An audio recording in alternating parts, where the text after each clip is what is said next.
name's Fred Bell. I'm the Vice Chairman of the Air Museum. Why don't we go ahead and y'all get a seat. I'm going to fill here a little bit while we're doing that. We also, one of the cool things about the museum is we are a flying museum, so you can hear aircraft moving in and out as we pretty much fly all day. We used to do like a single flight demonstration. I think we're going to fly 7 or 8 airplanes today, so you get to see a whole bunch of cool stuff. Kind of harkens back to when people don't realize this. Palm Springs was a huge air transport base during World War II. The air base actually went all the way down Tockwitz, and you could see the tie-down ovals for many years until most of them are gone now. That were torn up when the rest of the city developed. I'm always worried when we build here I'm going to come across an engine block or a piece of an air. We never have, actually. But it's always been interesting that, you know, every time we go in the ground here, I'm like, okay, what are we going to find? Another little interesting fact is that the only missing WASP, the ladies that were supporting moving airplanes around in the United States in World War II, was actually flying to Palm Springs from Los Angeles. And she was coming to this base.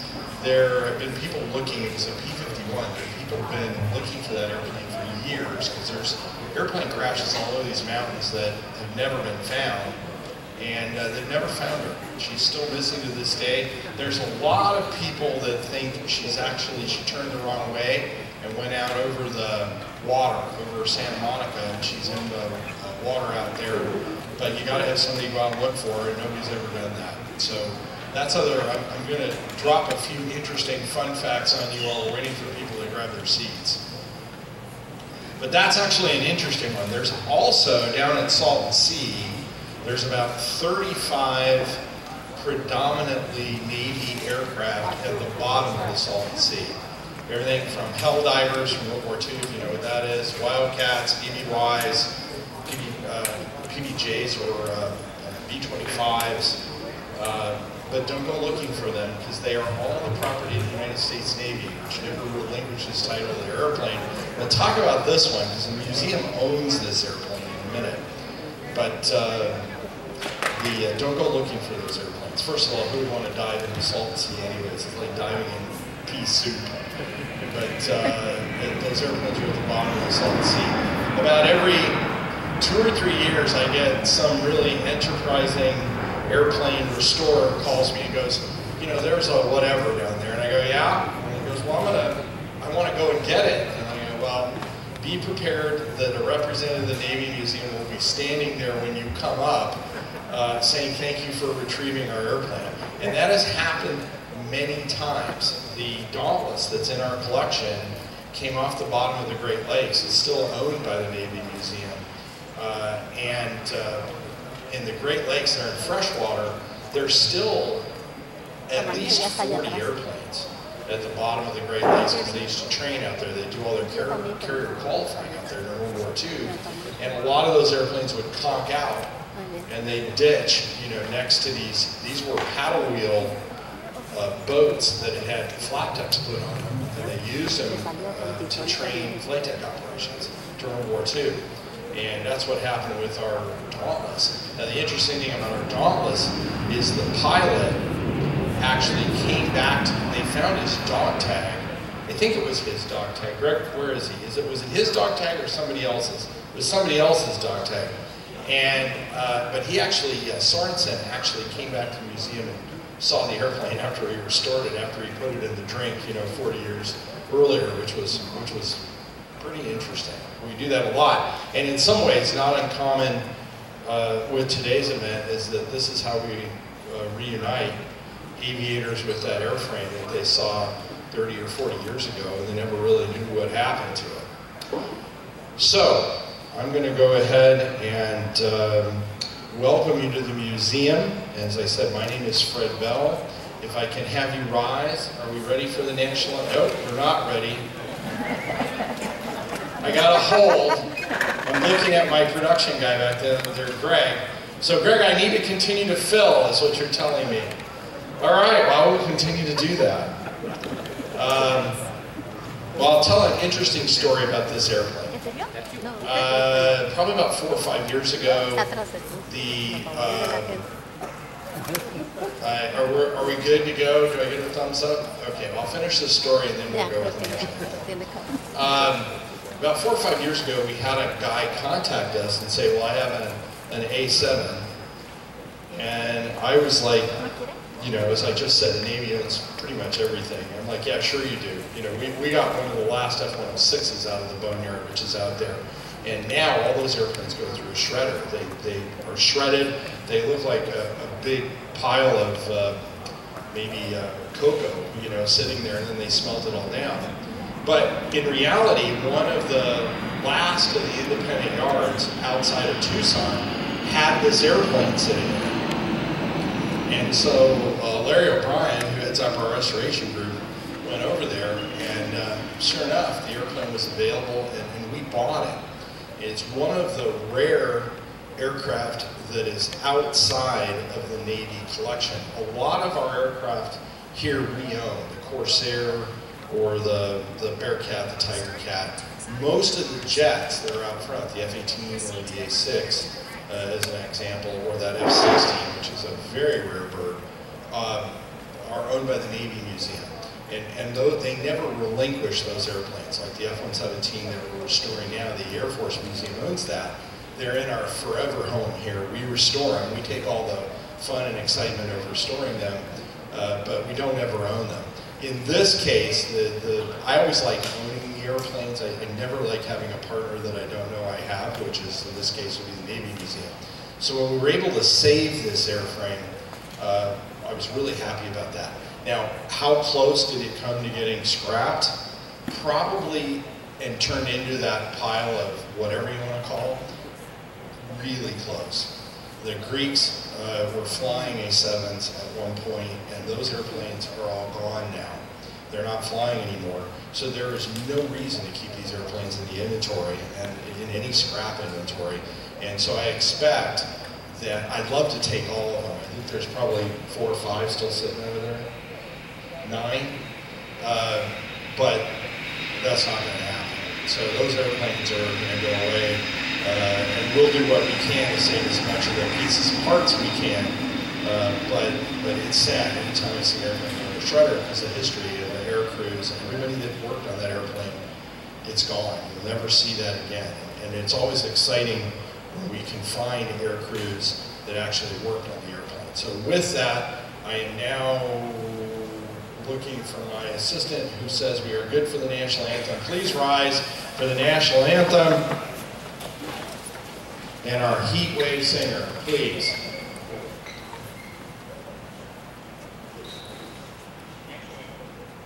There she is. Come on up.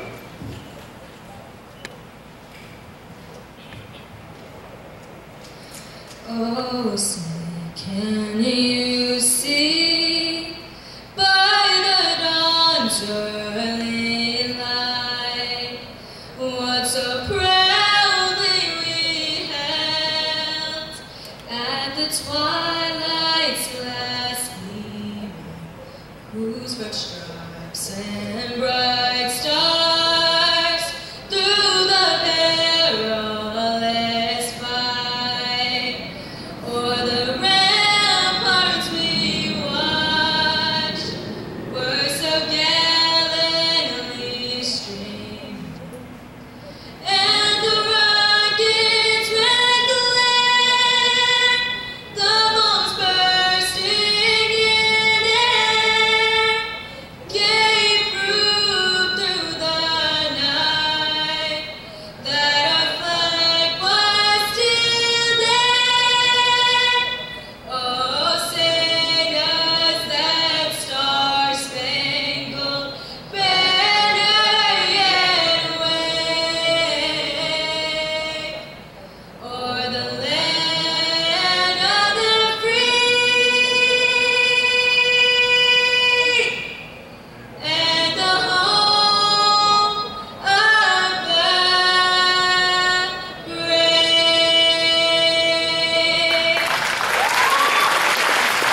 92 years old. Thank you.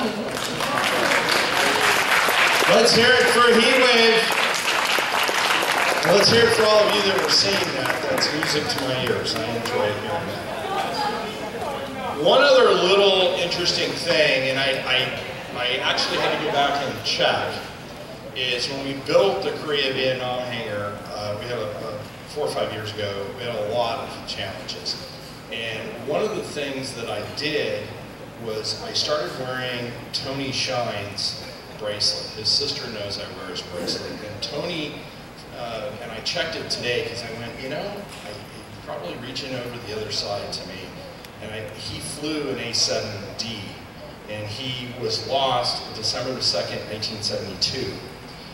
His sister knows I wear this bracelet, and for me, it's just a reminder that no day is as tough as, you know, the guys and girls and the service members that go out, or our first responders that go out every day, they don't know what's going to happen. But they strap on the airplane, they go out, they do the mission, and they don't know whether they're going to come back or not. And in Tony's case, the war was over. He was one of the last casualties of the war. And he basically radioed his wingman, said he was going to go down for a closer look. He was doing reconnaissance. And he just disappeared. And they never found him until 1994. And so for him, it was a really good microcosm. It represented to me that nothing that I do can be as hard as going out and doing that. I get choked up every damn time I tell that story. But when we go about our lives, there's only, in the United States, 1 in 10 know a veteran or somebody that has actively serving in the United States military. It didn't used to be that way, but it's now very, very few people.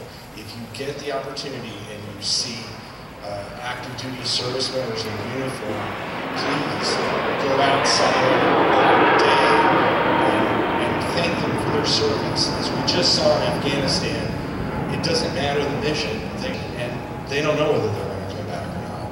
And it doesn't matter what the mission is. They took an oath to defend the United States and the Constitution, and they go do the mission, no matter whether it's good, bad, or indifferent. And I don't want to get into politics, but Afghanistan is the best example I can think of recently, where one of those kids was Lakita High School here. I think, met him, and he was lost on that mission. And he had his entire life ahead of him. And so you just never know what's going to happen. And so when we're honoring these aviators today, one thing in the back of your mind is remember those active duty service members, and remember those first responders or those people in uniform that didn't come back. They don't have a choice. They're just gone. And like I said, I get choked up. Every time I do that, I apologize, but it is what it is. Now, from Banning, I want to recognize some folks that have come out to us from the lakes. George Hammett. George, are you here? Welcome, George. You know, George is Army Air Force. Lawrence Cox. Is Lawrence here? Lawrence, thank you for being here. Air Force. Andrew Russo. Andrew, there you go. Navy. If the services aren't right, it's all Greg's fault. He gave me the services. I'll blame Greg, but no, we'll correct it if it's not right. Marvine CR. I talked about a WAC. She was a WAC. Is she here? She didn't make it. Well, will you let her know we did mention her? Okay, thank you. She was in World War II. So please let her know that we recognize her. Joseph Van Sickle. Also didn't make it to get a Marine. And John Berry. John, Navy? Naval Aviation. Very good. All right, so as I was saying, it is always one of the greatest pleasures that I have is to reunite an aircraft with its crew members. It's very important because that's how, you know, when we do this, the thing I want to say to your families that I'm going to mention here in a minute, you're now part of our family. Your family can come here and we're going to have you sign the airplane. And we're not going to get you so drunk that you can't sign the airplane. But we're going to have you sign the airplane, and the idea behind that is you're part of our family, and your family can come here and see the airplane. It's one thing to say, you know, what I did or whatever. It's a completely different thing to be able to say, hey, my airplane's sitting over there, and you can go see it. And so, and people, when people see your name, don't think it's not lost on people that that adds a human element to it. When we talk about these aircraft, a lot of times it's easy to lose sight of the fact that all of these airplanes were operated by human beings, many of which, especially for World War II, our greatest generation, have now passed on into history. So with that, from V-8-82, the Marauders, I'd like to invite up Captain Eric Jensen.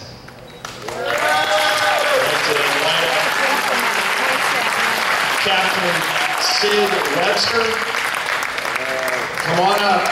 Hey, no, you're not going to get away. I'm going to run you out of here. Like I said, I'll blame Greg. Shed Webster. All right, and you feel free to correct me. All right, with as much colorful language as you like. Captain Doug Brandt. Doug, come on up. Doug Brott. All right, so we've got the three of them, and I think we're going to lead off with Eric. You have some prepared notes, I can see. So without further ado, Eric, take the mic.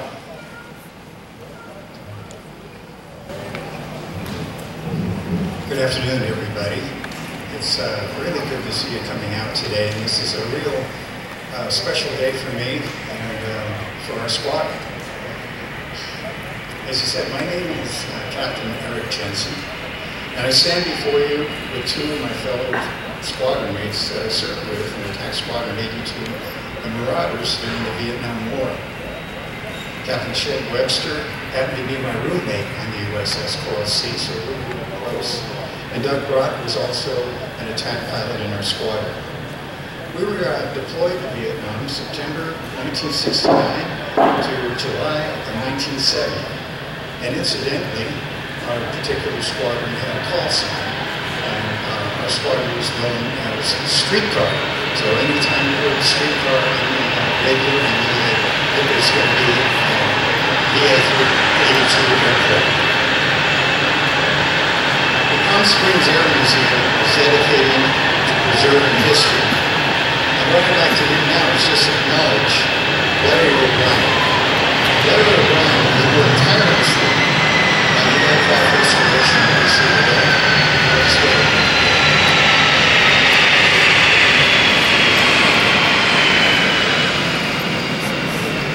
So Larry O'Brien worked tirelessly on the aircraft restoration. This project was a fairly daunting thing because he knew nothing about our squadron or any of the past history that was happening, and he kind of started from scratch. So over time, Captain Shed Webster and I worked with Larry trying to find old pictures to have as much authenticity as we possibly could to the squadron colors and the design and the paint job of our aircraft. So with a lot of painstaking work, history began to be unfolded, and the airplane that you see before you is dressed out in the Attack Squadron 82 colors that is the same that we flew with in Vietnam. So good job, Larry. Nice work. So as part of the restoration crew, as you know, that it takes a lot of people to make something like this happen, and I can't think of a better crew than the one that put this together here at the museum. And I know Shed and I truly feel like we're a part of the family already. I'd also like to acknowledge Commander Walt Moser. He lives on the East Coast, and he made 2 cruises to Vietnam, and was one of the pilots that flew this particular airplane. He's represented today by Jim Wade and his wife Jamie, and they're here today.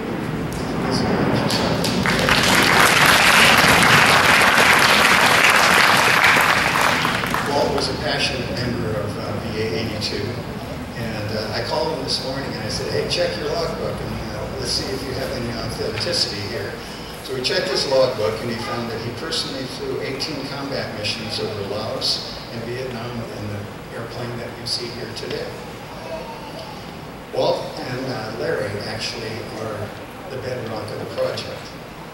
That somehow Walt had heard about the A-7 and somehow he and Larry got together and all of a sudden history started to unfold and this airplane and its history all of a sudden had meaning and depth and purpose. So Shed and Doug and I are here today, more or less representing all the other squadron mates that flew in VA-82. Some of them have passed on, some are still alive.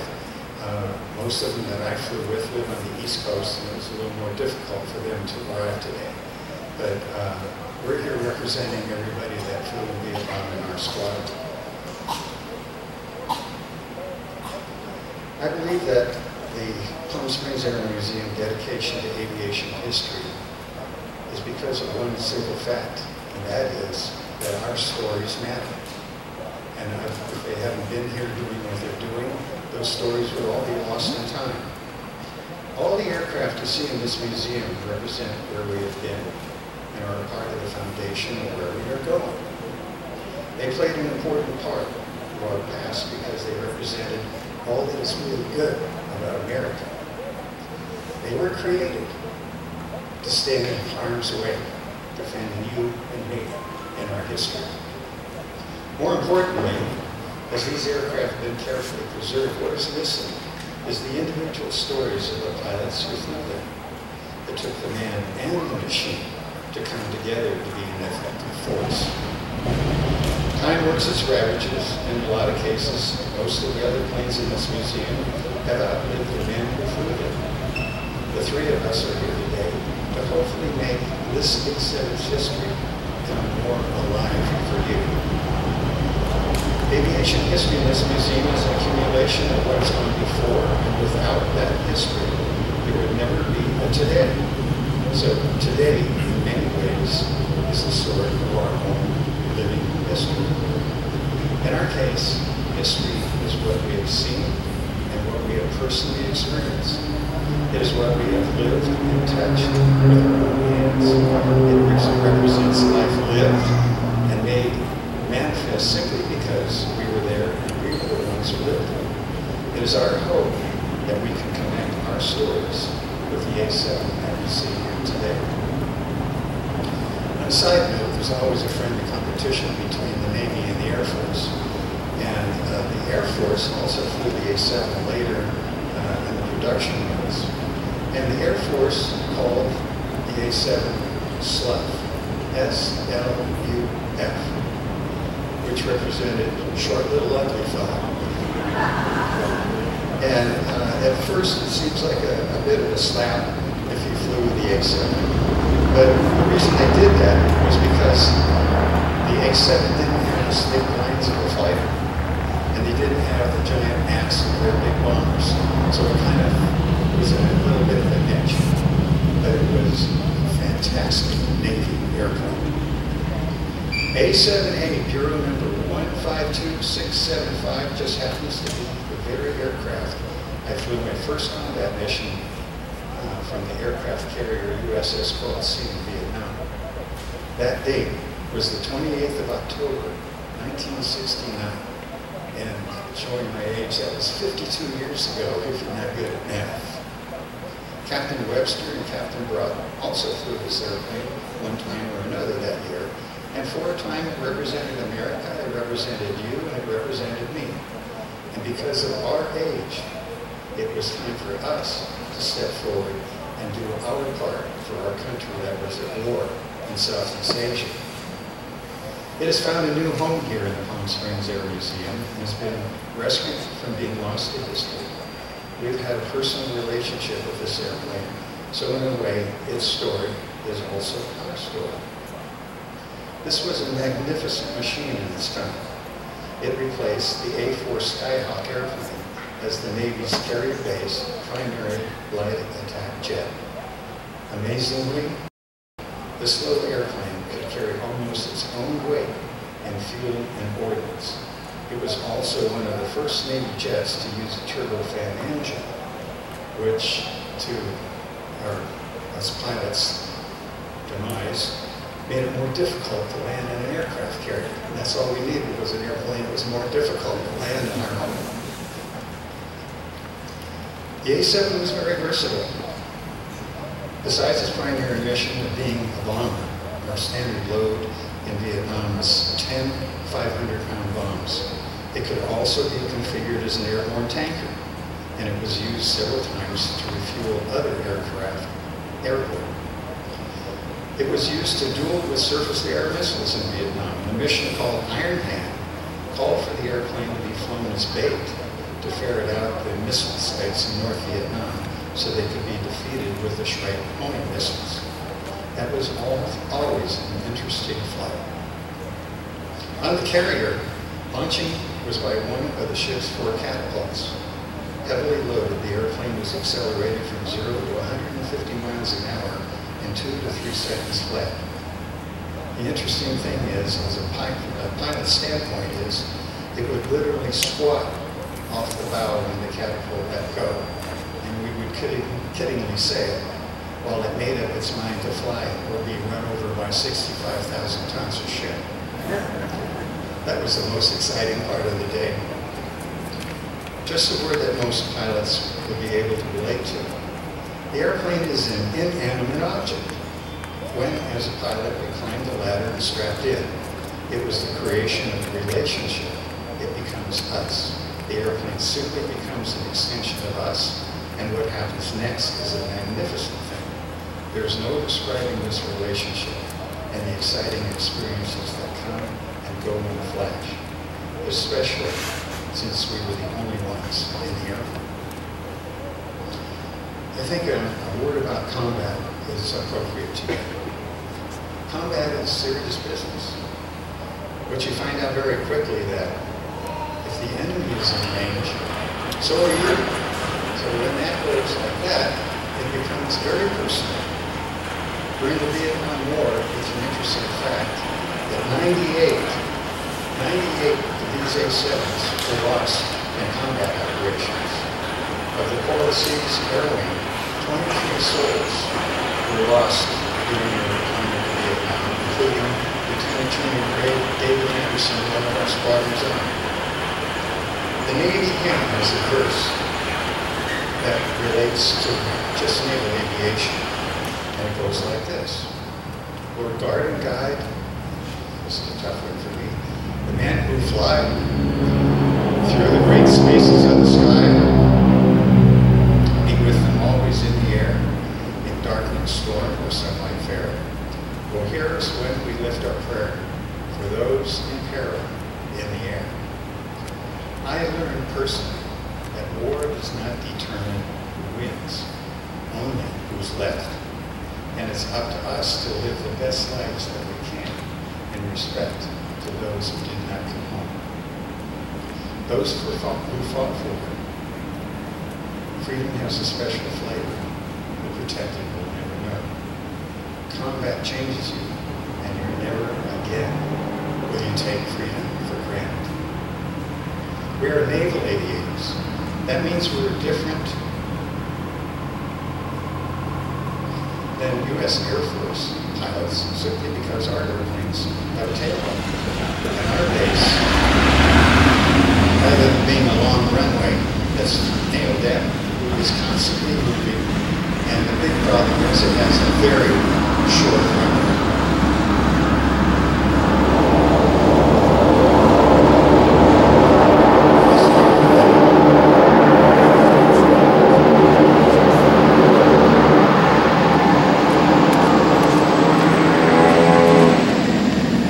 Naval aviation different is the very nature of aircraft carrier operations.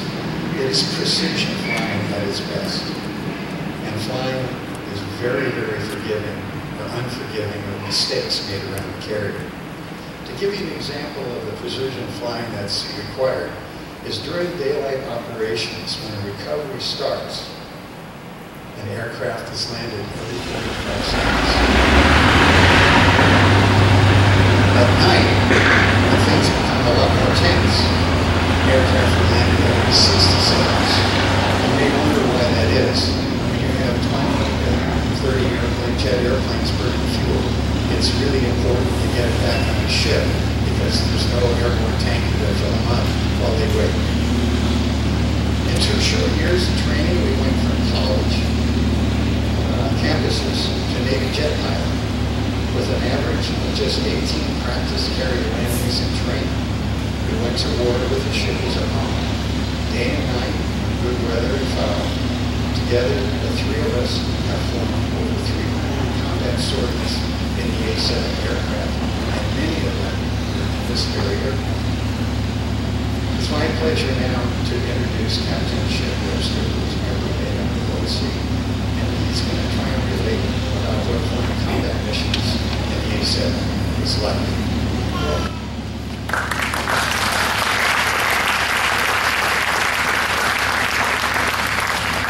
Good afternoon.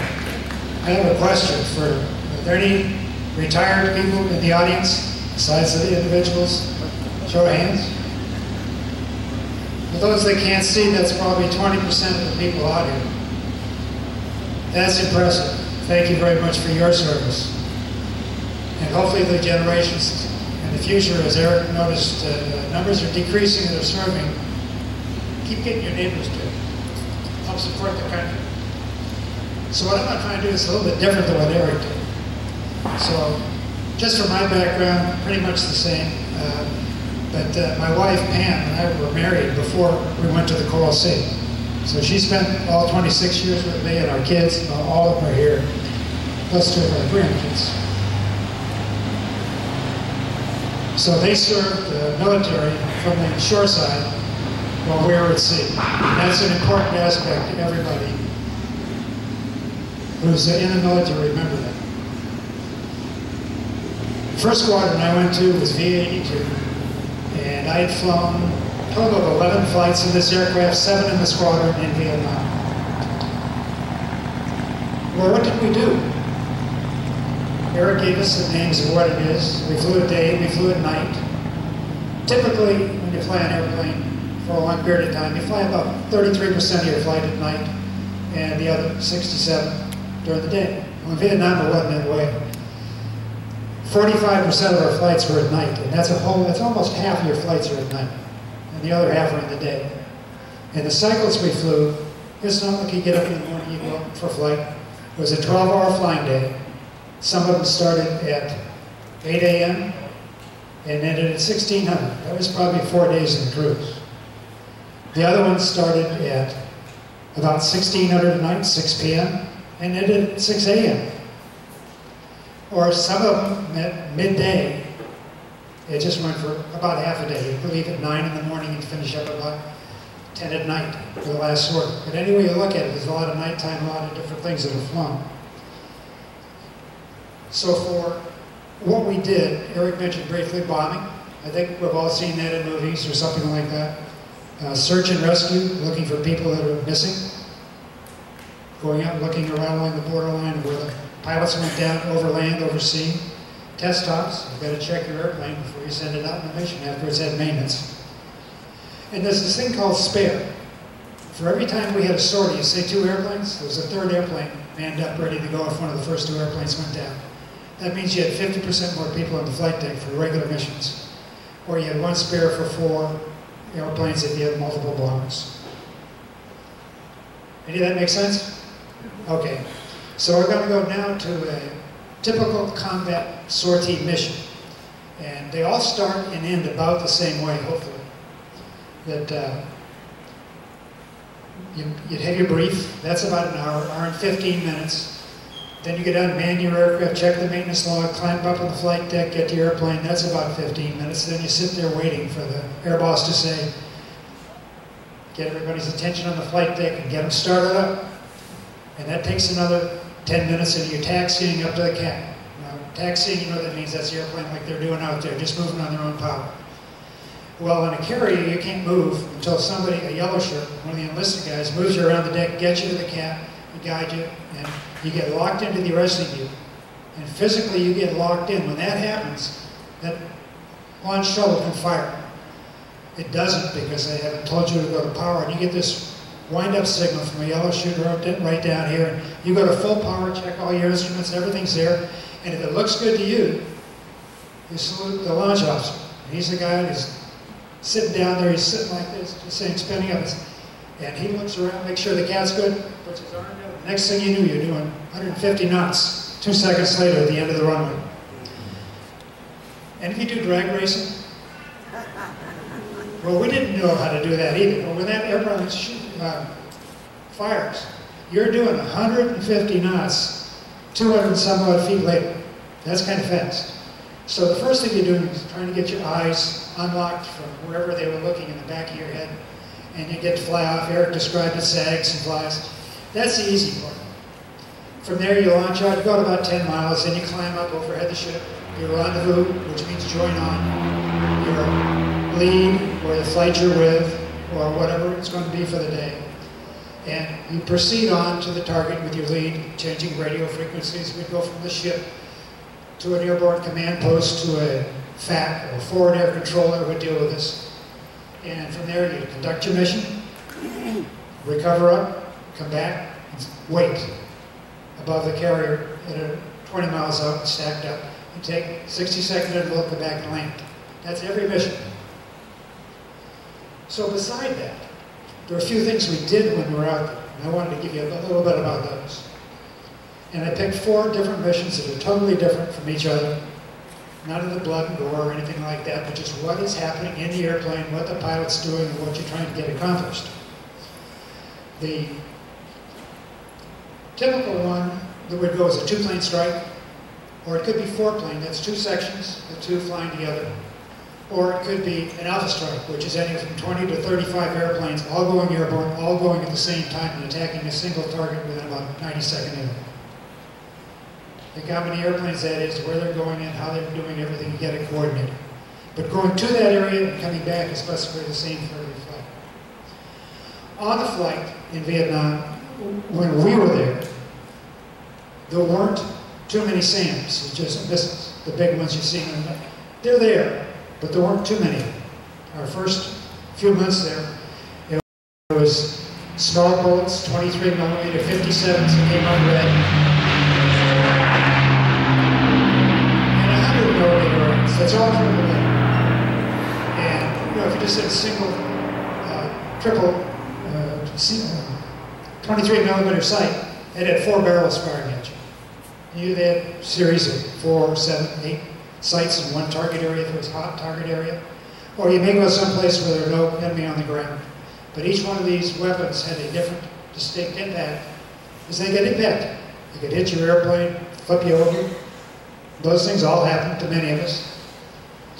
But we're still here, so that's good. The airplane, this good thing, brought us back.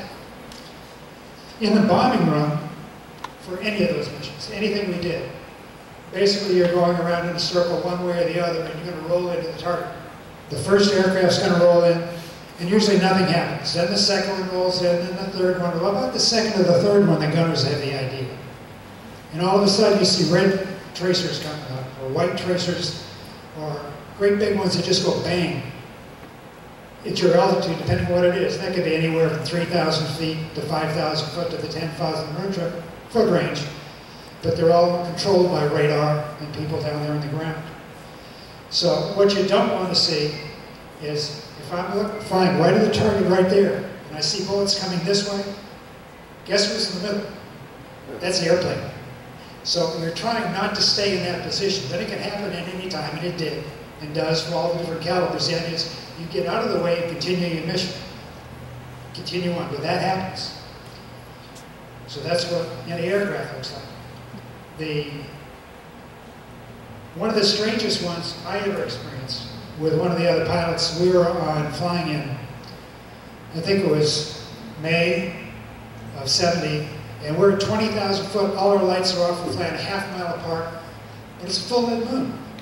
And we're just cruising along, not talking to anybody, and right between us, quarter mile apart, 100mm round. Goes off right between the airplanes at the same elevation. It didn't hit anybody. But think what would have happened if we'd been flying together. Which is why we have different tactics when we're flying, so that the enemy can't really hit you unless they can see where you are, what you're doing, and what it's all about. But you can't be lazy. So you don't fly straight and level when you're moving around. You're keeping about the same place so they can't hit you that way. In daylight, one of the missions that was most surprising to me was close air support with the Marines against the North Vietnamese regulars just south of the DMZ. And if you take this line between you, between this side of the audience and that, the South Vietnamese and Americans are here, and the North Vietnamese are there, and in the middle, there's 200 yards. And they're shooting at each other, and the North Vietnamese are going across. They asked us to come in and strafe down the middle. You start at about 1,500 feet, you pull off at 800. Now you know the left side's not shooting at you, but the right one is. It's an interesting situation. It's something that happens for all the gentlemen and lady, if she was here. All those that have done it in combat, it happens. It's just something you do. But that's one that gets your attention, because you can see the tracers going by from one side, and you see people waving at you from the other. But you only make one or two of those runs, and somebody else comes in. But that's another one you might go. The big strikes are nothing but a combination of everything else. As you heard, Shrike missiles, the long-range missiles going out, shut down the missiles, airplanes coming in from different routes. Low-altitude, high-speed bombers going to blow up things as you're getting, while the aircraft up on top are diving in. That's just amazing things happening, everybody rendezvousing, and everybody getting back to that same recovery on the ship. But that's an overview of what the missions were like, the basic ones. I didn't talk about test pilots or coming back in those missions. There's one, just to let you know how friendly the skies are there. I had a hydraulic plane. The power that puts the gear down, moves the flaps, there's your flight controls. PC-2 failure, not in this airplane, but another one. And I had to abort the flight, go in, landed in Da Nang in South Vietnam. So that means you don't have much flight control. You can't pitch the aircraft, you can't raise your gear, and I had 10 bombs on. I couldn't get rid of it. So I turned on the final, which is flight's just coming on, and all of a sudden tracers start coming on. They had AAA inside the last 5 miles to the runway. Luckily, the Air Force had one of their gunships out, and it came around and made one pass by that guy, never fired again. I landed with no brakes, no steering, into the arresting gear, the airplane stopped. It was a happy ending. That's why we all support all the services. If the Air Force wasn't there, we wouldn't have gotten back. Going any way you want to look at it. So all of you that served, whichever service it was, thank you. And that's my story. If you have any questions for more details, see me afterwards. We'll be here for a while.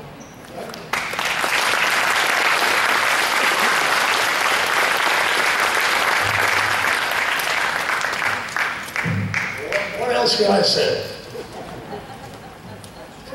The first thing I want to say is thanks for being here, because you're going to bear witness to a bunch of old fuddy-duddies who are trying to recapture their youth by hanging around with this airplane. So, I reported to VA 82 on the 8th of March, 1969. Came right from the A-7 rag, so I was completely current. 3 days later, I'm on the flight schedule for my first hop with the squadron. And guess which airplane it was? This one right here. When I lifted off the runway, I was officially a Marauder pilot. Young Lieutenant Rod, top of the world. Good as it got. And I had really pushed hard to come to this squadron. It had a great reputation, had a bunch of combat veterans from their American crews, and I knew a lot of the replacement pilots that were coming out of the ride with me. So I was very comfortable with that. So what happened was I get to 82, and I find out, in truth, we were flying the most modern airplane on the decks of the U.S. carriers, A-7A Corsair II. As Eric pointed out, we carried twice the bomb load of the A-4, or we could carry the same bomb load twice as far. So it was a quantum leap. The fuel endurance of this airplane was legendary. People used to joke that it made gas. we could stay airborne until you didn't want to fly anymore that day. So what happened was, we got into this airplane on the deck of the flight deck, or on the carrier. First thing we found out was we were way underpowered. The Navy knew that. They were already doing things to improve the situation. It also had propensity to adjust the steam of the catapult during the launch. Not a good thing. It could cause the airplane to flame out, and it did in some cases. So the solution was, when you went to full power on the catapult, you selected the bleed switch, which reduced your thrust by 1,200 pounds. Also not a good idea. So the engineer said, no, trust us. As soon as the weight comes off the wheels of the airplane, that bleed switch is going to close, and you get that thrust back. The check is in the mail. I can tell you, you had no trouble focusing on a dark night when you were at the end of the catapult stroke, and your climb performance was far less than spectacular. Okay, so we dealt with that. What happened was, as they developed later versions of the airplane, more modern navigation systems, more modern weapon systems, that all culminated in the airplane called the A-7E.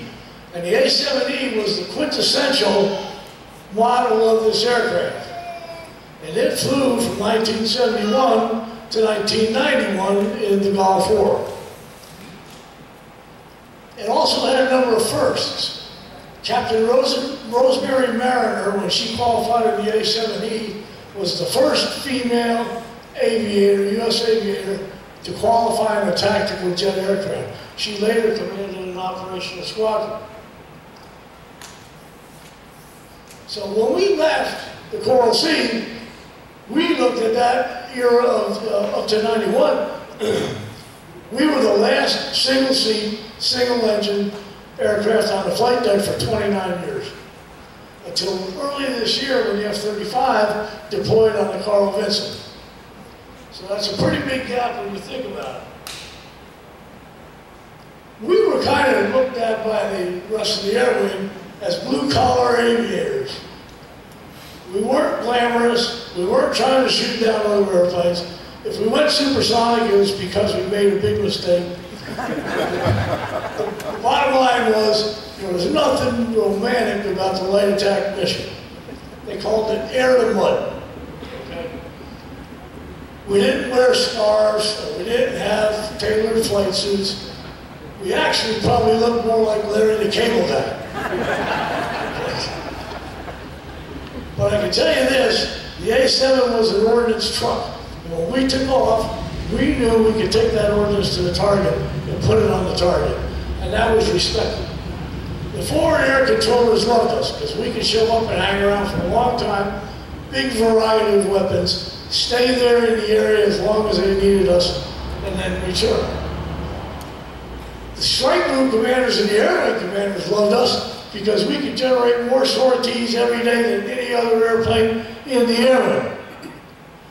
And actually, deep in their hearts, the fighter pilots loved us too. When they saw that refueling basket kind of unwinding from that tanker A-7, and their low fuel light just came on. So we had our strengths. And the bottom line is, we were a community that was kind of rough and ready. We took the razzing from the air wing in good faith, because the bottom line was we stuck together like glue.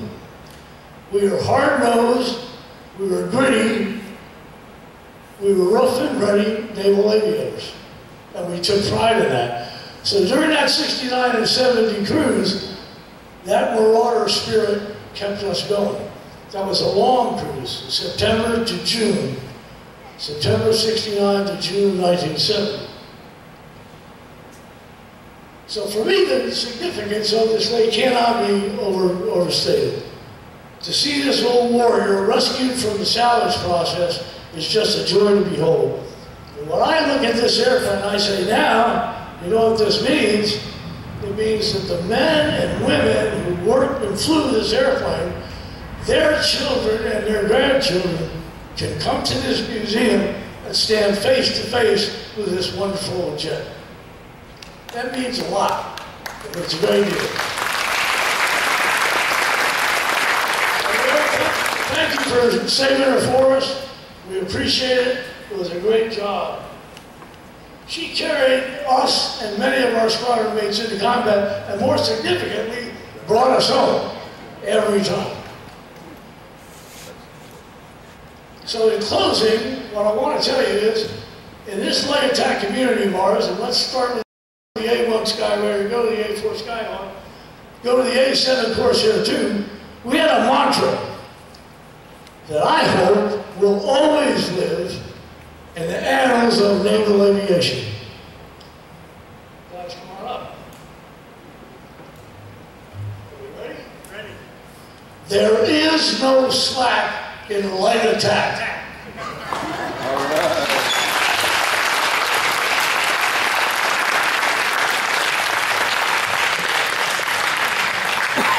That's a tough act to follow, I'll tell you that. I never follow, you know, kids, dogs, or VA-82 pilots, I'll tell you. It's funny, you talk about the various groups giving each other a hard time. I talked to a 161 driver and I said, oh, we're going to do the champagne toast. And he said, you're going to give those guys alcohol in public? Did you have a fire hose? What are you? So they have not forgotten you, some of those fighter guys, I think. So the next thing we're going to do, first of all, one thing, restoration crew. If you're in restoration, raise your hand. These are guys that put this airplane back together. Let's hear it for them. And now, I am going to take my life in my hands and do a champagne toast with these guys. And then we'll have some a little later for the families. Jim, why don't you come up here? We're not going to let you get away, so get over there. Go. Gentlemen, I'm going to parcel this out. Normally with COVID, we just kind of shotgun this. Or we used to shotgun this thing, but with COVID, we're going to be a little more dainty.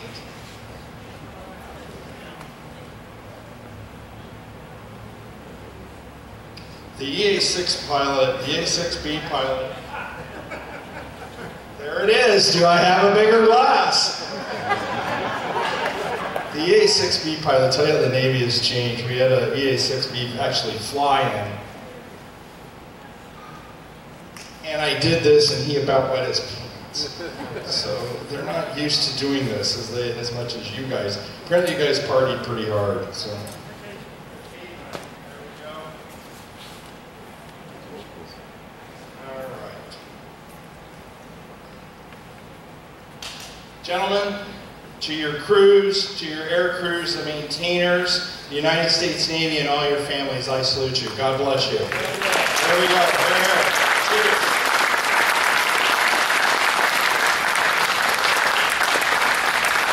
There she is. And there's a couple of uniforms as well. Now, what I want to do is I want each of you to sign the aircraft, let's say over by the Modex, over by the 303. So before you have too much alcohol and have a shaky hand, here you go. Get on in there and give it a signature. Jim, you too, for your dad. And if we have any other A-7 drivers, whether you're A's or D's or any version, come on up. I want you to sign the airplane. Now's the time.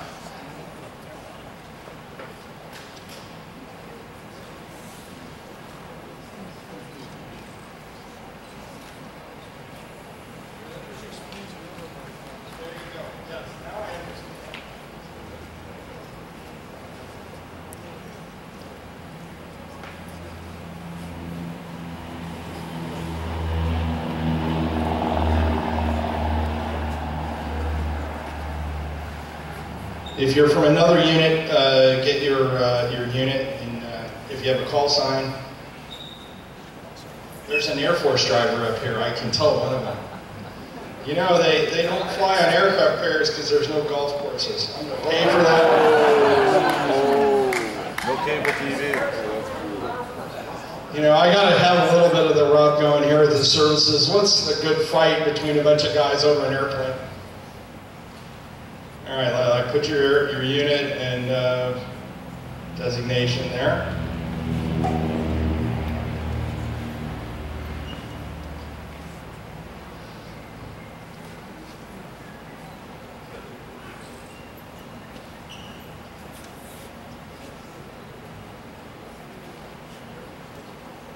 We'll get you, of course, the Air Force guy wants alcohol.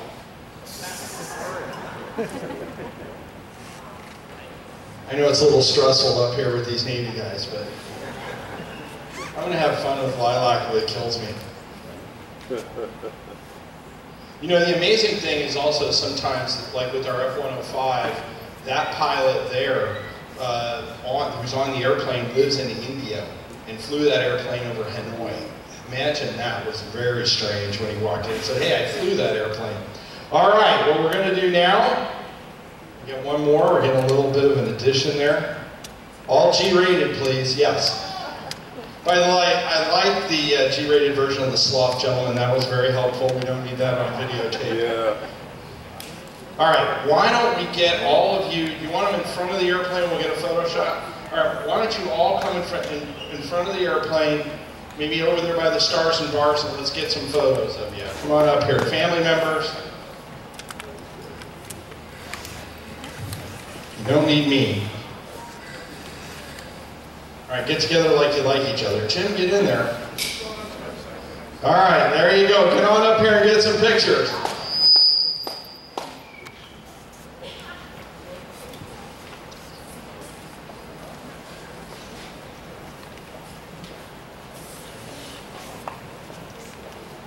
Lilac, don't go too far. We're going to get the rest of the A-7 drivers up here who signed it. You too, young man. All right, come on and get up here. And the rest of the A-7 drivers, get up here. Please. Let's get some photos.